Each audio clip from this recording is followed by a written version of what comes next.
అహర్నిశలు ప్రజా శ్రేయస్సు కోసం కృషి చేస్తూ పేద ప్రజల పక్షాన నిలిచి ఆపదలో ఉన్నవారికి తన సహాయ సహకారాలు అందిస్తున్న బీజేపీ నాయకురాలు మల్లికామ్మ పుట్టినరోజు సందర్భంగా శుక్రవారం ఆదోని పట్టణంలోని నిర్మల్ టాకీస్ ఎదురుగా ఉన్న అన్న క్యాంటీన్లో పేద ప్రజల సమక్షంలో పుట్టినరోజు సంబరాలు జరుపుకున్నారు. ఈ సందర్భంగా మల్లికా అమ్మ సేవా సమితి సభ్యులు నూర్జహా ఈరన్నలు మాట్లాడుతూ ఇలాంటి పుట్టినరోజులు మరెన్నో జరుపుకోవాలని, రానున్న రోజుల్లో ప్రజలకు అనేక సేవలు అందించాలని, రాజకీయాల్లో ఉన్నత పదోన్నతులు పొంది నిండు నూరేళ్లు ఆ దేవుడి ఆశీస్సులు ఉండాలని కోరారు. అనంతరం కేక్ కట్ చేసి స్వీట్లు పంచుకున్నారు.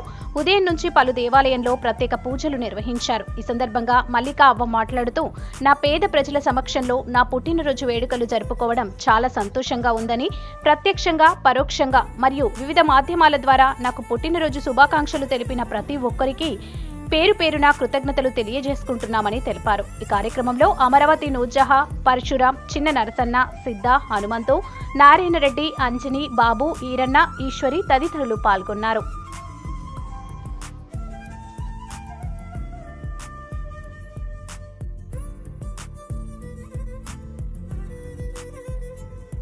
ఆదోని ప్రజలు అందరికీ నమస్కారము.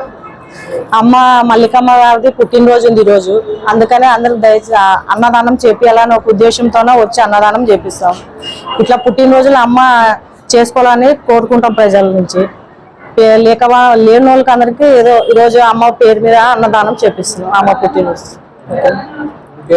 నూర్జహాన్, అమరావతి నగర్, బీజేపీ. మల్లికమ్మ గారి పుట్టినరోజు సందర్భంగా అన్న క్యాంటీన్ లో అన్నదానం చేయడం జరిగింది. టోకన్ పేమెంట్ మొత్తం అవే చెల్లించింది. ఈరోజు ఇట్లా అవ్వ ఇంకా ఎన్నో జరుపుకోవాలని మేము అందరూ ఆశిస్తున్నాము. నేను చిన్న నరసన్న, అరుణజ్యోతి నగర్. ఇప్పుడు వచ్చేసిన ప్రతి ఒక్కరికి అందరికీ నమస్తే.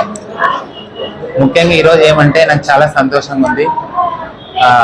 ప్రత్యేకంగా నాకు విజిట్ చేసిన వాళ్ళకి ప్రతి ఒక్కరికి పేరు పేరున అందరికీ నా హృదయపూర్వకంగా ధన్యవాదాలు తెలుపుతా ఉన్నాను. అలాగే ఈరోజు అన్నా క్యాంటీన్లో నా పేద ప్రజల్లో వచ్చి ఈరోజు ఈ విధంగా కార్యక్రమం చేయడం జరిగింది.